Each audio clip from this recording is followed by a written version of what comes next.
Les amis, j'espère que vous allez tous bien. Il y a une info de dernière minute qui vient tout juste de sortir. Il semblerait que Dricus du Plessis soit blessé. On va revenir sur ça, les amis, et je vais vous en parler plus en profondeur. Donc, on va parler de Dricus du Plessis, Khamzat Chimaev, d'Islam Makhachev. On va faire un petit peu le tour des réseaux sociaux. Aujourd'hui, il n'y a pas grand-chose. Je ne devais pas faire de vidéo, d'accord? Mais l'info est sortie. Je me suis dit, il faut que je vous la partage, les gars. Donc, c'est parti. On commence tout de suite, les amis, avec un petit sparring. Attendez, je vous mets ça. Un petit sparring de Gomis contre le frère Lapillus. Regardez le niveau, hein. Donc pour tous ceux qui disent ouais Gomis il a pas de niveau etc, détrompez-vous les gars, Gomis est très très fort, moi je le soutiens depuis très longtemps et je vous le dis depuis très longtemps que Gomis c'est un monstre, voilà. Gomis, Fareziam etc, c'est des cracks, ok. Donc par contre Gomis là les gars, je sais pas il est à combien de kilos, mais il est balèze, là il est balèze. Damien Lapillus c'est un 77 kilos je crois si je me trompe.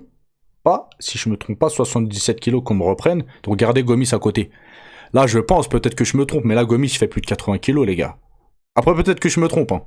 Donc on les regarde. Franchement, c'est beau, c'est propre.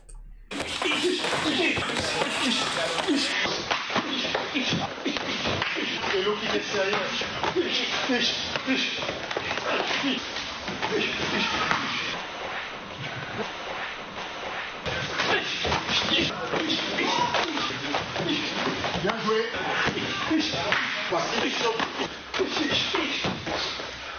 C'est très bien ton mental, là, bien ça passe. Oh, méchant. Ça, le coup de coude de retourner, j'ai l'impression que c'est un petit peu la signature de Lopez. D'accord? On voit, il y a Younoussov qui le fait, là, il y a Gomis qui le fait, etc. Je pense que ça va devenir peut-être le coup spécial de la salle. Parce qu'on voit de plus en plus de combattants du MMA Factory le faire et bien le faire. Et on a vu Fernand Lopez le travailler avec Younoussov, etc., etc. Et c'est un coup qui surprend et un coup dévastateur, voilà. Donc là, on le voit Gomis le placer. Bon, il l'appuie pas, hein, mais voilà. Franchement, c'est propre. On continue. Il a une équilibre, t'as peur, il ne tombe jamais, c'est mort. Ça fait juste 22 ans qu'il défend la lutte.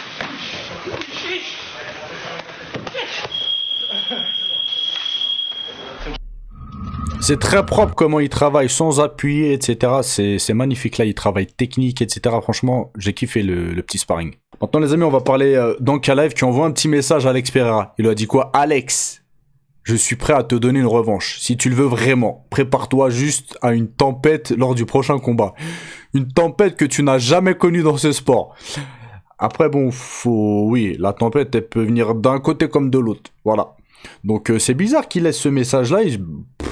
Alex Pereira a accepté le combat ou pas? Parce que c'est bizarre qu'il renvoie un tweet en disant ça, etc.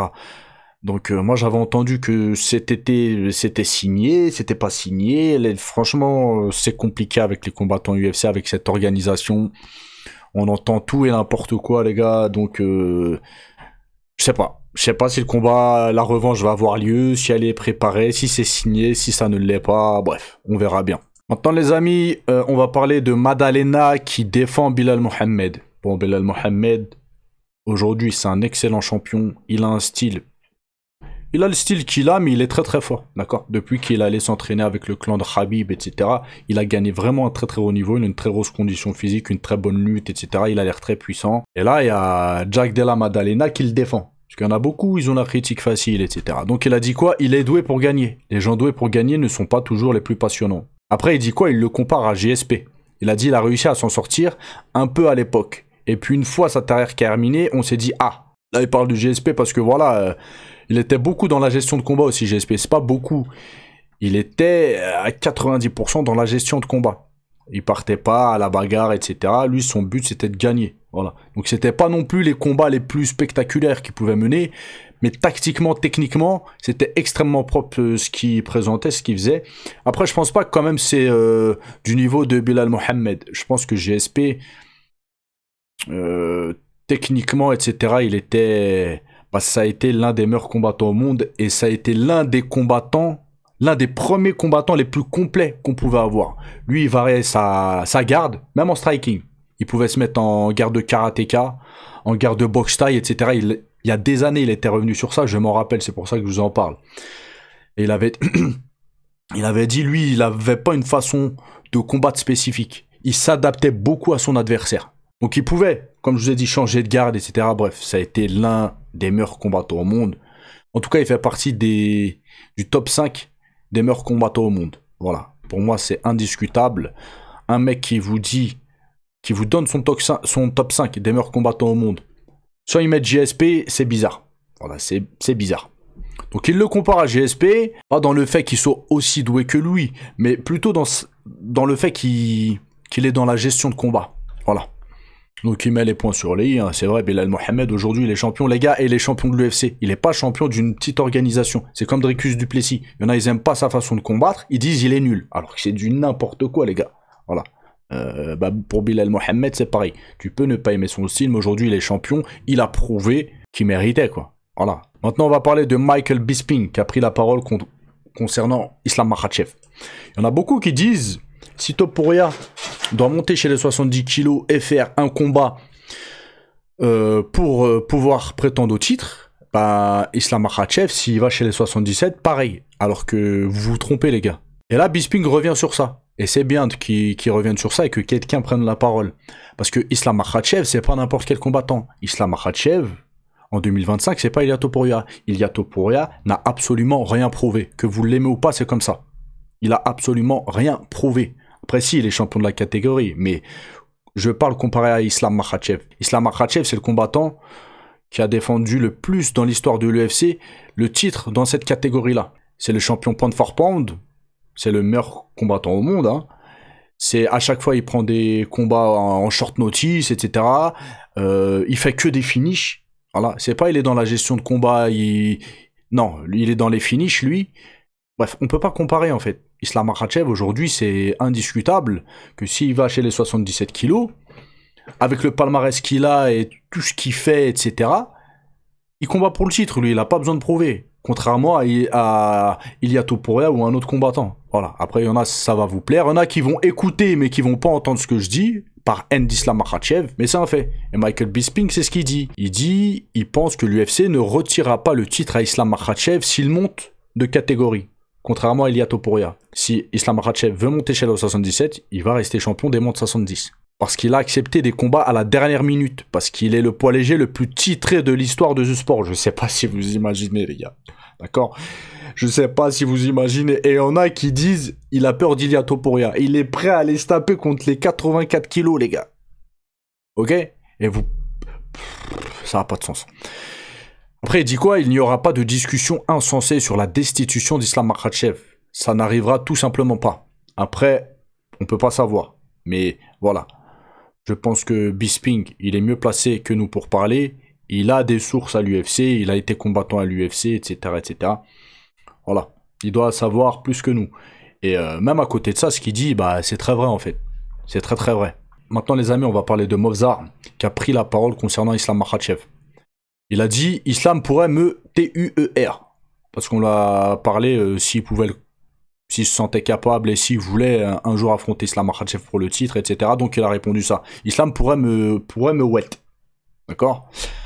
Après, il a dit quoi ? Il a dit, c'est mon grand frère. Je ne l'affronterai jamais. On revenait sur ça, les gars. Quand il y a de la fraternité, etc., tu peux pas combattre. Tu laisses le titre même. C'est pas grave. Voilà, c'est comme ça. Eux, ils ont cette façon de... Maintenant, les amis, je vais vous parler de l'actualité que vous attendez tous. Bon, il y a une grosse news qui vient de sortir. Il semblerait que Dricus du Plessis soit blessé. Ça n'a pas été confirmé par l'UFC. Pour l'instant, peut-être qu'ils sont en train de voir. Est-ce qu'il va pouvoir quand même s'entraîner, faire le combat, etc., etc. Voilà, peut-être qu'il laisse une marge de quelques jours avant de prendre la décision. Même le camp de Dricus, hein, prendre la décision de faire le combat ou pas, de voir comment la blessure évolue, etc., etc. En tout cas, celui qui a donné l'information, c'est Kevin Lol. Lol ou Loli. Et il est connu pour ses rapports fiables dans le domaine du MMA. C'est un journaliste spécialisé dans les sports de combat, et particulièrement le MMA. Et il a eu des infos comme quoi Dricus du Plessis se serait blessé. D'accord ? Donc encore une fois, l'info n'a pas été...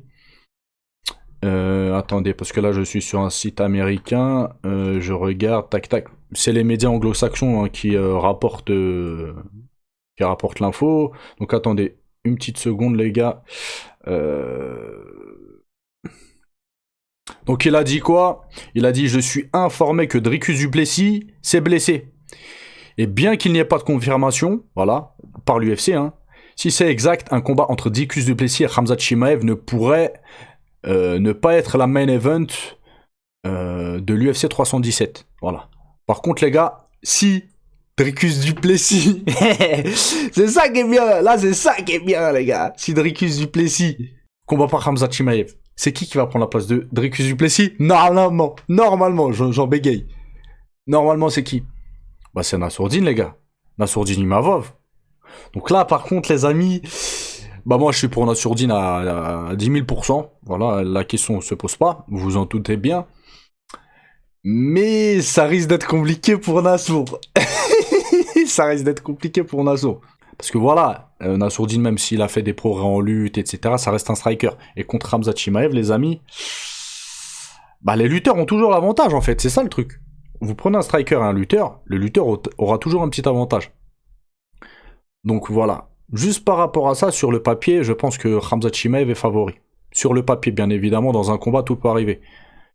Et on sait en plus de ça que Nassourdine Imavov ne voulait pas s'affronter, sauf si c'est pour le titre. Donc là, les amis, vivement de voir si l'info se précise et ce que l'UFC va faire. J'espère pas, l'UFC, ils vont sortir une dinguerie. Ils sont capables de mettre Strickland ou un truc chelou. Hein. Il y en a qui me disent, non, mais Strickland... Les gars, l'UFC, ils sont capables de faire une dinguerie. D'accord? Quand bien même ils étaient revenus sur le fait qu'Imavov sera en backup du combat Chimaev Dricus du Plessis. Si y en a un qui se blessait, bah ce serait le remplaçant. Voilà, c'est ce qui a été dit. Et il n'y a rien de sûr. Donc voilà, on peut toujours avoir une surprise. En tout cas, normalement, ça devrait être Imavov. Si Dricus du Plessis est blessé, Imavov, Khamzat Chimaev, truc de ouf. En tout cas, les amis, je sais sur ma chaîne, la quasi-totalité, je suppose, vous soutenez Nassourdine Imavov, mais une grosse partie aussi qui soutiennent Khamzat Chimaev et qui aime et qui apprécie Khamzat Chimaev. Donc si Nassourdine et Khamzat Chimaev doivent s'affronter, vous êtes pour qui? Les gars, petit sondage, là je vous fais un petit sondage. Dites-moi, vous êtes pour qui? Après, si vous n'êtes pas pour Nassourdine, vas-y, tranquille, chacun défend qui il veut, vous voyez. Mais dites-le moi en commentaire, les gars. En tout cas, là, je suis tout spitou, j'ai vu l'info, je me suis dit, waouh, dinguerie, les gars. Quoi qu'il en soit, les gars, dès que j'ai des news, je vous tiens au courant. Bref, c'est tout pour aujourd'hui. N'oubliez pas de lâcher un petit like, commenter, abonnez-vous, activez la cloche. Je vous dis à la prochaine vidéo. Ciao, ciao.